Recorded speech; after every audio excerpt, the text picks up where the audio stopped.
sans vous couper, il y a quand même quelque chose de très important à situer. Lorsque vous avez parlé de liberté, égalité, fraternité, il y a quand même des éléments historiques à rappeler. Quand on parle de liberté, égalité, fraternité, à l'époque où cet adage a été, je dis bien adage, a été prononcé, liberté, l'égalité, la fraternité n'existait pas pour les Noirs puisqu'ils étaient encore esclaves. C'est quelque chose qu'il faut rappeler. Et quand on parle de l'histoire d'un pays, il est nécessaire de parler de tous les chapitres de l'histoire. C'est une suite logique d'événements.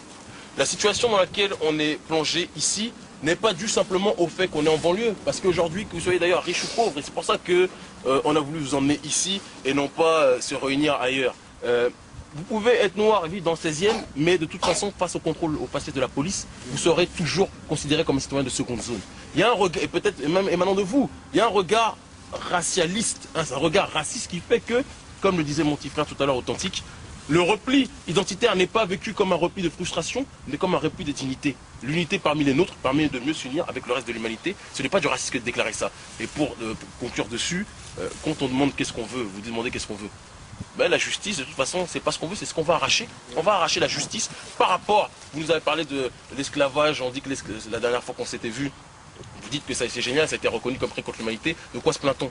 Mais je suis désolé, la Shoah c'était reconnu comme crime contre l'humanité, mais il y a eu des dédommagements. Où sont les dédommagements, nous?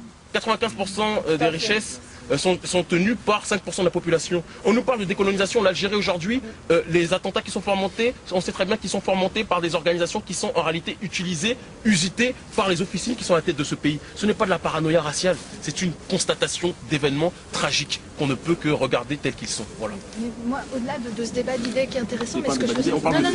mais ce que je veux savoir, c'est concrètement, donc ok, vous voulez être dédommagé de cette situation, mais qu'est-ce que vous attendez aussi dans la vie quotidienne, dans la vie de tous les jours? Vous nous parlez des cités, où on entasse les gens.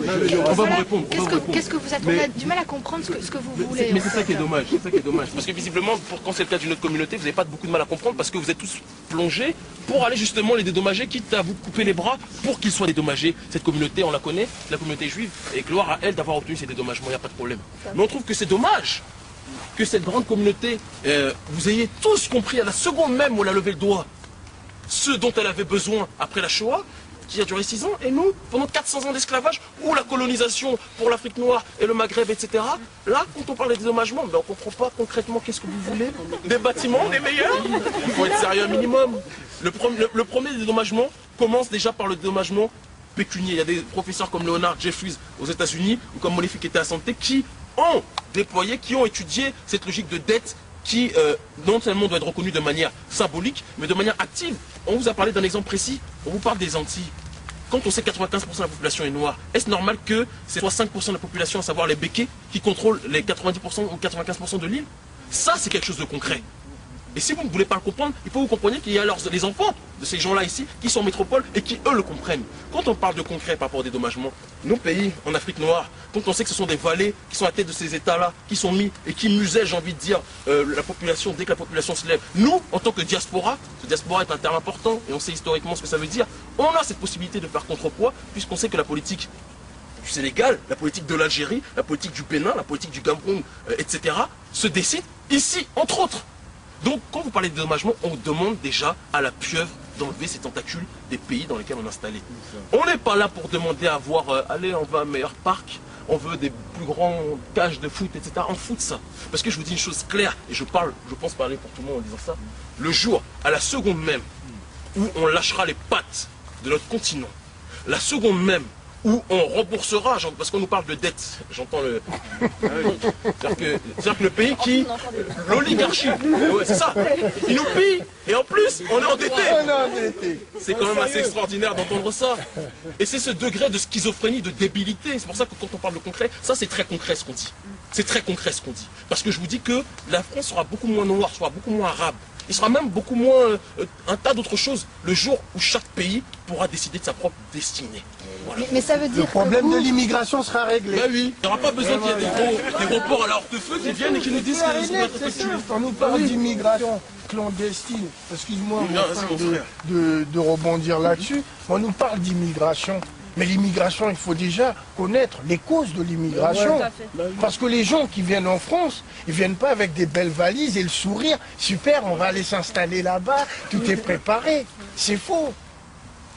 Tous ces pays issus de l'immigration, comme par hasard, ce sont des pays à connotation francophone. Qui dit francophone ancienne colonie de l'Empire français. Et l'immigration, elle est due à quoi? Eh ben, un appauvrissement, un pillage de tous ces pays-là. Et comme on met des valets à la place de personnes dignes de représenter leur population, on met des valets, qu'est-ce qui se passe? On étrangle les populations.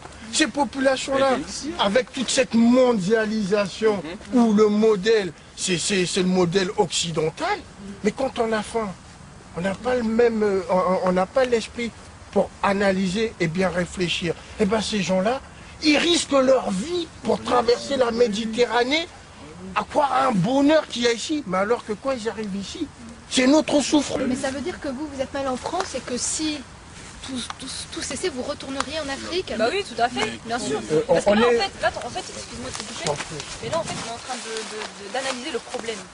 Dans les médias, on n'analyse pas le problème. On voit seulement la surface. On voit, on brûle des voitures. Pourquoi on brûle des voitures? Le but, c'est pas de brûler les voitures en soi. C'est pas du tout utile. Il faut essayer de réfléchir, de voir pourquoi est-ce qu'il y a une souffrance. Pourquoi est-ce qu'on se réunit aujourd'hui dans un parc? Pourquoi on est ici debout? Moi, ça m'amuse ici. Je suis congelée. Voilà, ça m'amuse pas du tout. C'est que là, il y a un réel problème et il faut essayer d'aller au fond du problème. Le fond du problème, c'est ce qu'on est en train de dire, c'est la post-colonisation. Au départ, il y a eu quoi? Il y a eu l'esclavage. Ensuite, il y a eu la colonisation. Et maintenant, il y a l'immigration. L'immigration de masse, c'est des personnes qui se sacrifient, qui traversent la mer Méditerranée pour venir ici et on ne se pose pas de questions. Tout ce qu'on fait, c'est de mettre des barrières, de dire non, vous venez pas. Non, voilà, des tests ADN. Des tests ADN. Il y a tous les jours des personnes qu'on envoie dans des avions, on leur dit, allez hop, retournez chez vous. Et vous croyez qu'ils sont contents? Vous croyez qu'ils sont contents des personnes de s'arracher de leur pays, de leur famille et de venir ici mendier? Vous croyez qu'ils sont contents? Non, ils ne sont pas contents. C'est que là, on voit seulement les conséquences. Ce que je demande, moi, c'est qu'on règle le problème réellement. Pas seulement on ne voit pas seulement la surface. Aussi, j'aimerais dire aussi que par rapport à notre frère Kémy Sava, c'est qu'on arrête cette diabolisation.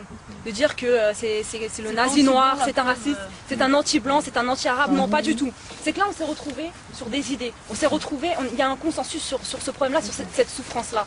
Donc maintenant, aujourd'hui, on est ici et on discute. Et on veut des solutions. Et on vous demande pas la charité, loin de là, on vous demande pas la charité. Personne pour demander la charité. Pas du tout, nous ne demandons pas la charité, nous faisons un constat. Et après le constat, il y aura une lutte et il y aura une solution, Inch'Allah. Mais donc vous disiez vous êtes mal en France en fait. Tout à fait. Vous ne considérez pas dans votre pays. Tout à fait, ici. pas du tout. Moi, mais si un Chinois va au Sénégal, c'est-à-dire qu'il est sénégalais? Si, j'ai du mal à comprendre un petit peu. C'est-à-dire qu'on a tellement été loin dans l'aliénation et dans la déstructuration mentale qu'aujourd'hui, c'est surprenant qu'on vous dise qu'on n'est pas français. Mais non. Votre nationalité, c'est pas la nationalité mais écoutez, française. madame, j'étais en prison. Mon numéro de matricule, c'était 71 403. C'est pas parce que mon numéro de matricule est 71 403 que c'est mon identité en tant que telle. On est né ici, on a vécu ici, mais je dis que la France appartient, j'ai envie de dire, à ses autochtones en tant que tels. On a tous un pays. Si on est ici, c'est pas parce qu'on est amoureux de la Tour Eiffel, il faut que vous le compreniez. Elle a très bien résumé, ma soeur. Ce qui est important, c'est qu'on comprenne qu'il y a des gens qui pillent. Et là, on ne parle pas de tous les Français, entre guillemets, non. Il y a une oligarchie qui fait souffrir non seulement le prolétariat, c'est-à-dire que le Français